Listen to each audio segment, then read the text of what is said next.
Well, hello there. Hi, my name is Mr. Martin, and what I'm going to be doing is I'm going to be doing the YouTube videos over all of my lessons, and I'm going to work them out. So you'll notice that I have the worked out notes, most likely in Canvas, or I will give them to you in another platform. But what I'm going to do with these notes is I'm going to work out these problems so you have a video so you can watch and learn this material through these videos. And then when we come back into class, then we can have some really good discussions, and we can do answer any questions that people have and be able to do some problems together and do some activities that relate to it. So this is kind of like a flipped classroom model. It's really good for online, an online learning platform or distance learning. And so what we're going to do, what we're going to start off with is we're going to start off with a review unit, which is unit 0. And it's a very, very important unit because it covers the basics of what the rest of college algebra is going to contain. And that is really functions. So what we're going to start with our first lesson of the unit is linear functions and average rate of change. So we've heard of average rate of change in previous math classes. A lot of times we think of average rate of change as slope, and that is exactly true. So what we're going to do is we're going to go over average rate of change in different ways, through graph and through values that are given and through function notation. So I'm going to go through this, and then as we are going through this the first lesson, it's a good idea to jot down any questions that you have, okay? So let's get started on this. Unit 0, like I said, is linear functions and systems of equations. So everything that you see here is going to be a lot of linear applications. So, and then as we get through the semester, you'll see more, okay? What I have here is we have a function, we have this graph, and a function means that it has an input and an output. That means that this is going to pass the vertical line test, okay? So for every x value, there's one unique y value, okay? So that's what a function, and we'll come back to this throughout the year, okay? And so when we see this notation here, this is saying, what is our output when our input is 0? So in other words, when x is 0, what is y? So when we go in our graph, we're looking when x is 0, y is going to be 1. So I'm going to put 0, 1. I'm going to write it as a point. So I know my answer here is going to be 1. Okay? And then here is when x is 4, what is y? So we're going to go over here on the x-axis, 1, 2, 3, 4. And we're going to go up 1, 2, 3, 4, 5, 6, 7 until we get to the value that's on the curve. And in this case, this value is 2, 7. So we say 7. Now you'll hear me use the word value. Value most of the time means the y value. Okay, so that's an interchangeable word.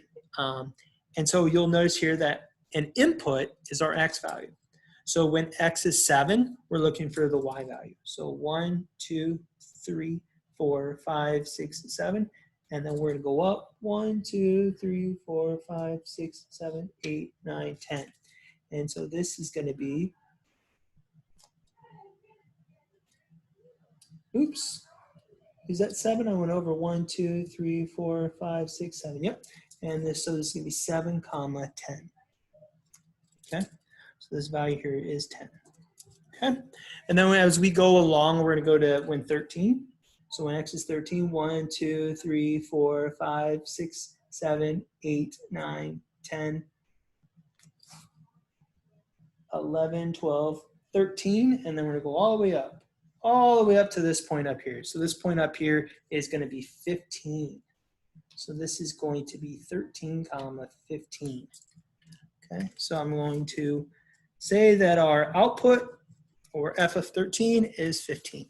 Okay, so this is very common. You're going to see it a lot. I know I said that multiple times, but it's so true. Okay, so now it says find the change in the function. So This triangle thing here means change. It's just a symbol for change. Over each of the following domain intervals, find this both by subtracting and showing this on the graph. Okay, so what we're doing is we're seeing what's the change in the f values. This is f, which is our y value up here. So it's saying how much is the y value changing when we go from x equaling 0 to x equaling 4. Okay, so we know that the x value at 0 was 1. Okay, and we know that the value at 4, we'll have to find that. So we're going to go 1, 2, 3, 4. This should be 4, 7. Sorry about that. A little rusty. Getting back into math. Okay, and that was 7. Okay, so when we do the change, we do 7 minus 1 equals 6. So our change is 6. Okay, so then if we want to do the change from 4 to 7, we're going to do what f of 7 is minus f of 4 is. So we look here, f of 7 is 10, and f of 4 is 7. So our difference here is 3. That's our change. Okay. And then if I come over here, I'm doing f of 13 minus f of 7. And we know that f of 13 is 15 minus f of 7 is 10. So this value is going to be 5. Okay. So it says, why can't you simplify? I'm not simplify. Why can't we simply compare the changes in f from part B to determine over which interval the function changes the fastest? Okay. Well, it's kind of hard because, you know, these changes don't account for the fact that the domain, those are the x values, are not in the same width or size. So notice that the change in the x is different. This is a change of 4, this is a change of 3, this is a change of 6. So it's kind of hard to see that constant change when your intervals are changing so much. Okay, and so that's a big thing there. Okay, so what we'll write here is because the changes don't account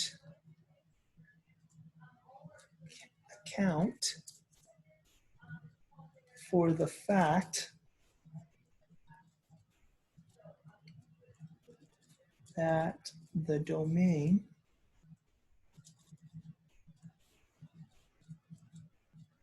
intervals are not the same width or size. We need to compare the change in y over this interval. Okay, so there's that big thing. Now the next thing what we're going to do is we're going to calculate the average rate of change. So the average rate of change is basically the change in y over the change in x. And in this case, in our notes here, this is the change in f over the change in x. So basically, you can interchange what f is. F is the function that's our output, that's our y value. And so what we're doing is we're doing the change from 0 to 4, which we did up here. That's the change in y. We said that that was over the change in x. We said that value was 7 minus 1 over the change in x. Well, how much did x change? Well, it changed from 4 minus 0. It went from 0 to 4. So 7 minus 1 is 6. And 4 minus 0 is 4. And then the last thing we have to do is we just have to reduce this. So we reduce this down to 3 over 2. Okay. So same thing here, the change, we're trying to find their average rate of change. So that's the amount of change that's happening every time we go 1x value to the right or to the left. How is it changing from one unit? And so when we do the change in y, I'm going to interchange f and y. It means the same thing. Okay. I'm doing the change in that was 10 minus 7 over the change in x. Well, that's 7 minus 4. And 10 minus 7 we know is 3. And 7 minus 4 is 3. And so when we reduce 3 over 3, we get 1. Okay? Now, let's do this last one here. Change in y over the change in x. This is going to be basically f of 13. We know that f of 13 was 15 minus f of 7, which we know was 10, over the change in x. Change in x was a difference of 3. So that was, I'm not a difference of 3, difference of 6, because 13 minus 7 is 6. So this is 6 over 5. And so we got 5 over 6. Okay? So these are average rate of change, also known as our slope. These are also known as our slope. So average rate of change is slope. Okay? So using a straight edge, we're going to draw the lines of those slopes that you found in part D. So what we're going to do is we're going to take these individual points and we're going to draw lines that connect the two. So there's our slope there. And we could extend this all the way through if we really wanted to, all the way through the graph. Okay. And then if we were to do this slope here, that slope goes all the way like this. And then our last slope goes like this. Okay. And so when we do this, when we draw the lines through all these slopes, we're trying to find, by connecting the points, we're trying to find the average rate change gives the measurement of what the property of the line is. So it gives us the slope, okay? So the average rate change tells us the steepness of our interval. How much is it changing by, okay? So when we write this, the average rate of change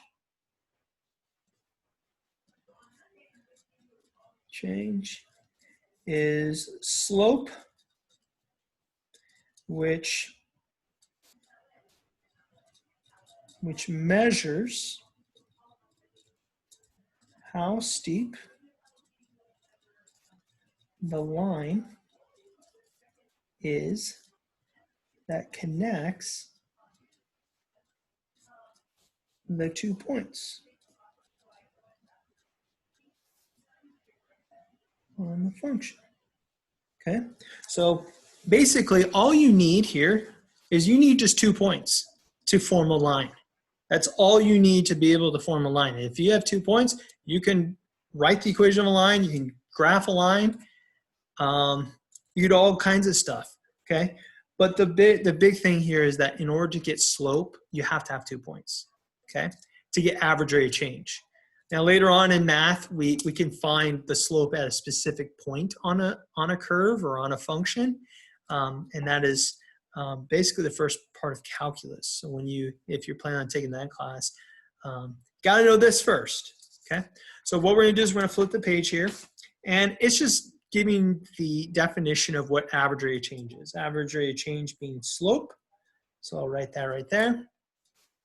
And it's just the change in the outputs, which is our y value, over the change in the inputs, which is our x values. Okay, so you'll see that this is f of b minus f of a all over b minus a. And that is basically the same thing as writing y2 minus y1 over x2 minus x1. So you're seeing that there's just different ways to write the same thing. But we got to make sure that we know what all these things mean, okay? Okay, so let's do some examples, but this time we're giving actual functions. We're not just given graphs, we're given functions.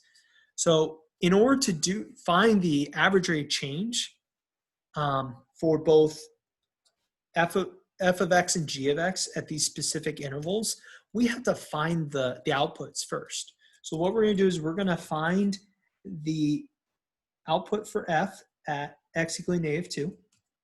And we're going to do that also for at 3, so f of 3. And then we're going to do that for g of -2, and g of 3. Okay, so we have to find those outputs first.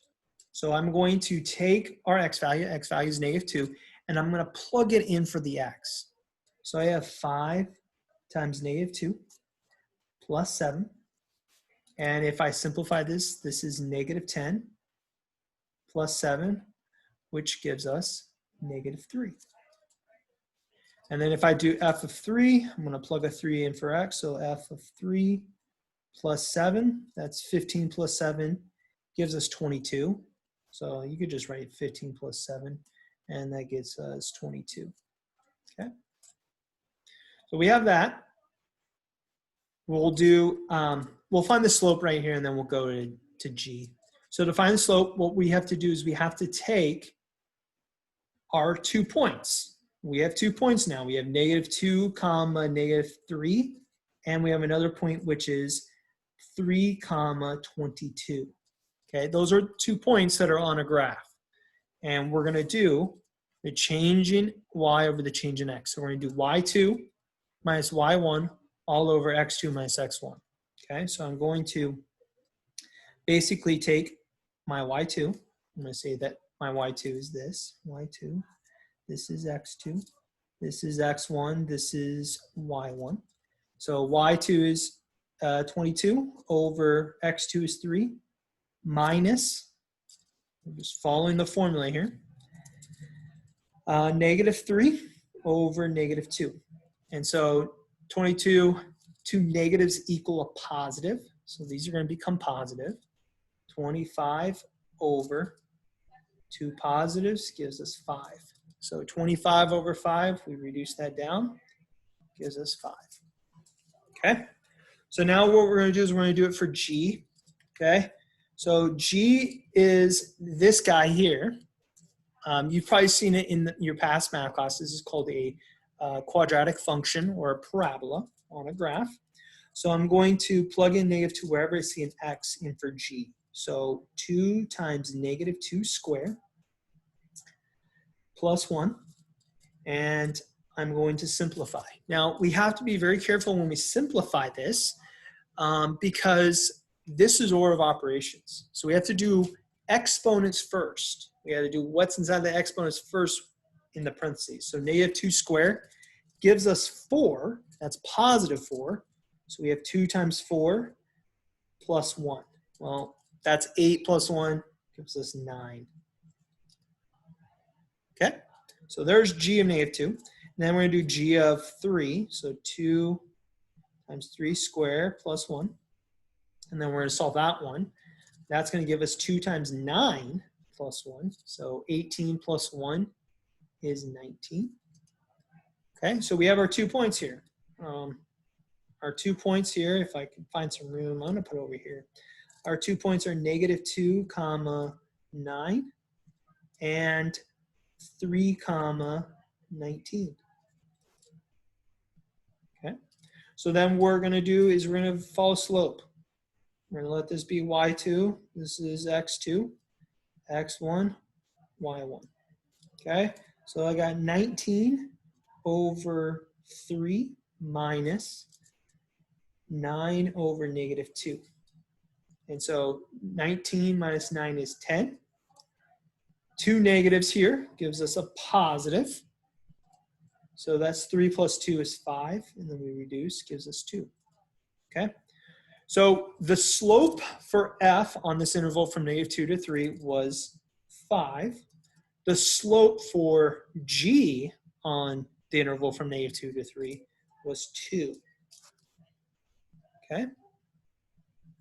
Now, we're going to go and we're going to do it again, this time with a different interval. our interval now has changed to 1 to 5. So we're going to find the y values at 1. So we're going to do f of 1. And we're going to plug that into the function, f of 1 plus 7. And then we're going to do f of 5. That's 5 times 5 plus 7. And so we have 5 plus 7 is 12.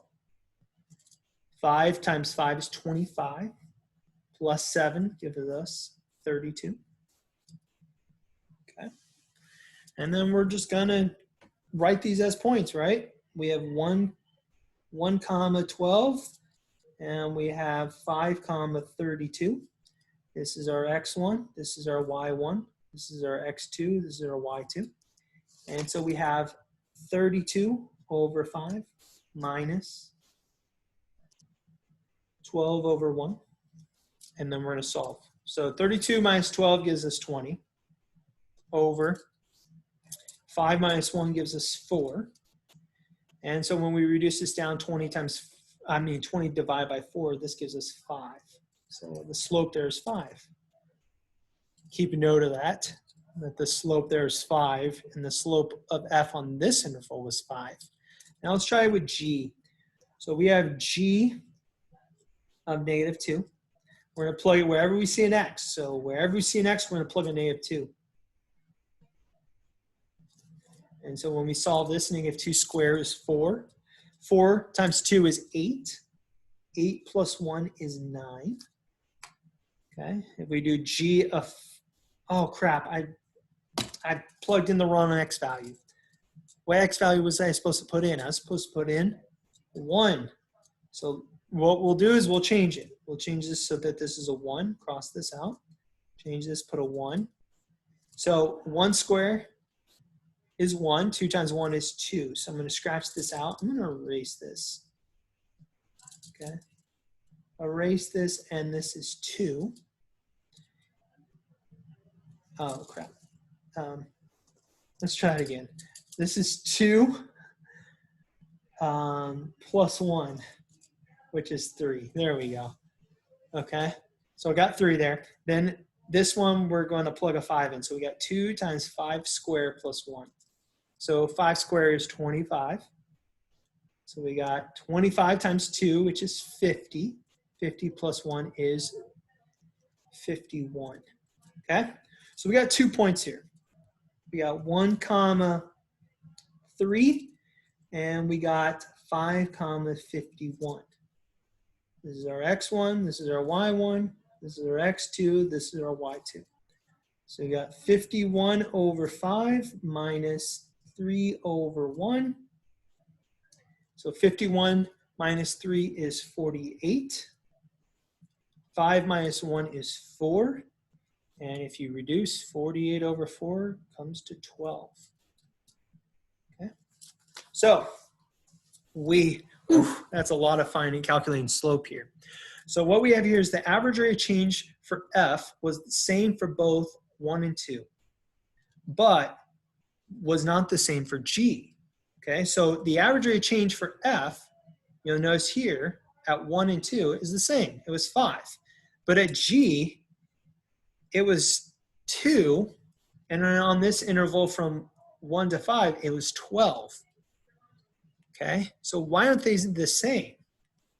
Well, the reason why they're not the same is because this right here is a line.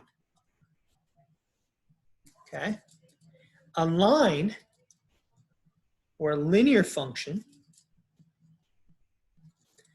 is going to have a constant rate of change.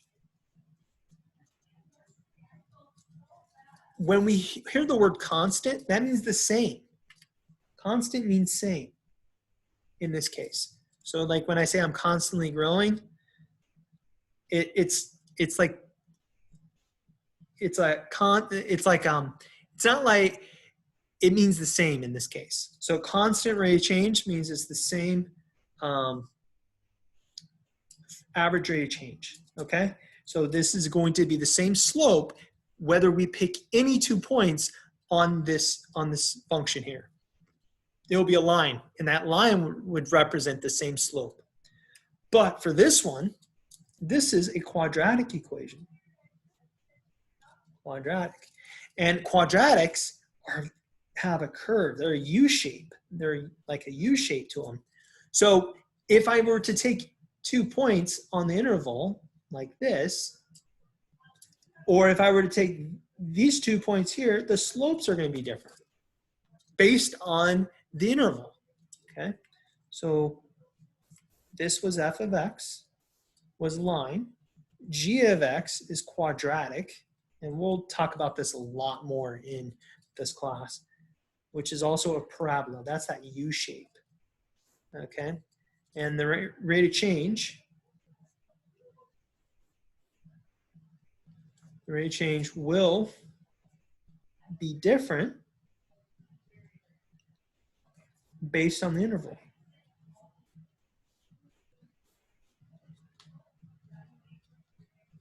Okay, so that's the big thing. Whenever we have like curves, we know that we're not going to have a constant rate of change. When we have a line, equation of a line, the slope, also right here, when we have it in slope-intercept form, which we'll talk about that more, slope-intercept form gives us the slope is 5. And if you look here, we've calculated all the slopes for 5. Okay. Okay, now the last thing says, the table below represents a linear function. Fill in the missing entries. Okay. So we know that this is a linear function. That means it has a constant rate of change.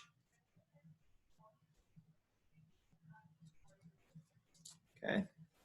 So what I can do here is, if it has a constant rate of change, that means that it's going to have the same slope whether I pick any 2 points.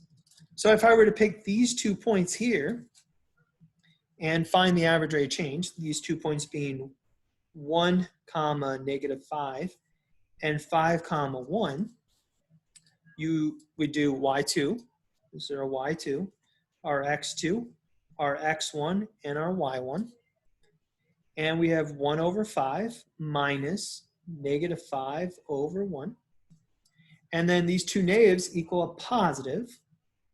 So this gives us 1 plus 5 is 6.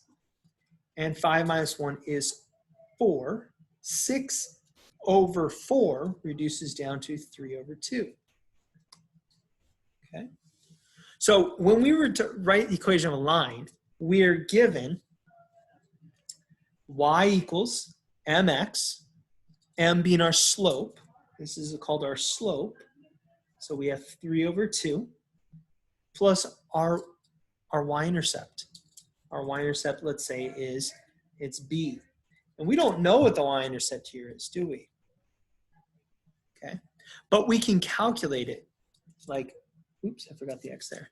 We can calculate the y-intercept.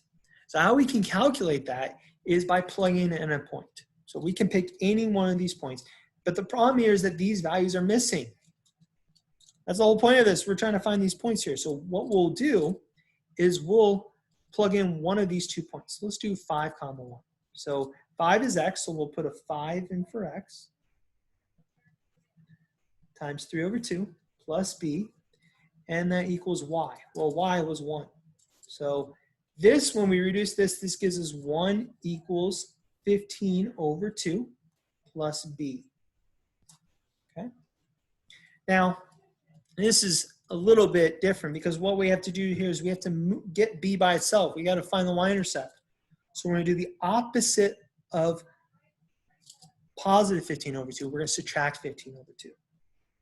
Okay, so we have 1 minus 15 over 2 is going to equal b. Okay, but when we add or subtract fractions, we have to make sure they have the same denominator. This denominator on this 1 is a 1. We have to change it. So one way to do that is you could basically write this in terms with a numerator of 2. So this would be 2 over 2. 2 over 2 is the same thing as 1. Minus 15 over 2. And that would give us negative 13 over 2. And that's our b. So we have y equals 3 over 2x minus 13 over 2. That's the equation of this line. So that means that if we were to write it as a function, changing the y to f of x, and plug in, let's say 11. Let's plug 11 wherever we see an x. Okay, so this is 3 over 2x minus 13 over 2. If we were to plug 11 in for x, this gives us 3 over 2 times 11 minus 13 over 2. So 3 times 11 is 33 over 2 minus 13 over 2. And then since they have the same numerator, we could just subtract across 33 minus 13 is 20 over 2, which comes out to 10. So this value here in our table is 10. We know that f of 11 is 10. Now what we have to do is we have to find, this time, the x value when the y value is 22. So what we're going to do is we're going to plug a 22 in for y and solve. Okay. Now this could be a lot of work here. If you plug a 22 in here, you got 3 over 2x minus 13 over 2. Okay. Our goal here is we have to solve for x. Now, what you can do is you can do a little trick here where you can get rid of the fractions. We know the numerators of these fractions here are 2. So to get rid of them, we can multiply every single term, these are terms, by 2. So we'll multiply every one of these guys by 2. So this would be 22 times 2 is 44. The 2 on the bottom cancels out, that leaves us with 3x. The 2 on this bottom cancel out, that leaves us with a 13. Because we multiply everything by 2, these denominators of 2's would cancel out. And then we could just solve. So we do the opposite of subtracting 13, we add 13. And we got 57. I'm going to bring this guy down. 57 equals 3x. And then we're going to do the opposite of multiplying by 3. We're going to divide by 3. And then you could take a calculator, or you could just do some long division to find what this x is. But it's going to come out to, I got 22. Let me see. Oh, I got 19, sorry. Well, why did I say that? 22. I got 19, okay? So if you take 3 and divide into 57, you're gonna get 19. So I'm gonna put 19 here, okay? Now we got one more value to fill in our table, and then we're done with average rate of change. So this one is when x is 45, we have to find the output. So we're gonna do what f of 45, doing it over here. Wherever we see an x, we're going to plug in 45. So I have 3 over 2 times 45 minus 13 over 2. And then I'm going to just multiply across. So this is 3 times 45 is going to give us, well, 45 times 2 is 90. 90 and 45, that's 135 over 2 minus 13 over 2. So 135 over 2 minus 13 over 2 is going to give us, let me see here, 122 over 2. And then 122 over 2 is going to reduce down to 61. So this is 61. Sorry for cramming all that math in there, you guys. That's a lot of math. Okay, but I got the whole table in, so that's good. Okay. So that's average rate of change. Just to highlight everything, just follow, if you're given 2 points, do y2 minus y1 over x2 minus x1. Label your points, x1, y1, x2, y2. Okay? Know what an input is. Input is the x value. The output, that's this guy here, is our y value. And then just make sure that you know how to find the slope given a graph, okay? And so that was on this first lesson of the college algebra. Hopefully this is somewhat review. Make sure that you're doing your homework over this. Practice, look over the homework, and then also look at my worked out notes over this too. It's a lot cleaner to look at those worked out notes. Okay? And enjoy. I'll see you in class. Have a wonderful day. Okay. Going to stop recording.